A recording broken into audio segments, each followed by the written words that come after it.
ગુજરાતમાં ભારે પવન સાથે મુશળધાર વરસાદે ખેડૂતોની માઠી બેસાડી છે. કમોસમી વરસાદને કારણે ખેડૂતોના મોઢામાં આવેલો કોળિયો છીનવાઈ ગયો છે. હવામાન વિભાગની આગાહી મુજબ આગામી 3 દિવસ વરસાદી માહોલ સાથે ગરમીનો ઉકળાટ રહેશે.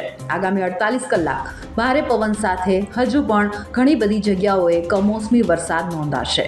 3 દિવસ સૌરાષ્ટ્ર કચ્છમાં વરસાદની અસર વધુ રહેશે. સાથે સાથે આજથી તાપમાનમાં 3 થી 5 ડિગ્રીનો વધારો થઈ શકે છે. હવામાન વિભાગની આગાહી અનુસાર સુરત, નવસારી, ભરૂચ, ડાંગ, તાપી, વલસાડ, જૂનાગઢ, રાજકોટ, મોરબી, સુરેન્દ્રનગર, ભાવનગર, અમદાવાદ, ગાંધીનગર, વડોદરા, નડિયાદ અને ખેડામાં વરસાદી માહોલ રહી શકે છે. તો 3 દિવસ સૌરાષ્ટ્ર કચ્છમાં સૌથી વધુ વરસાદની આગાહી છે. 48 કલાકમાં ભારે પવન સાથે વરસાદની સાથે 13 મે સુધી સામાન્યથી મધ્યમ વરસાદ રહેશે અને આગામી 7 દિવસમાં 3 થી 5 ડિગ્રી તાપમાન વધશે.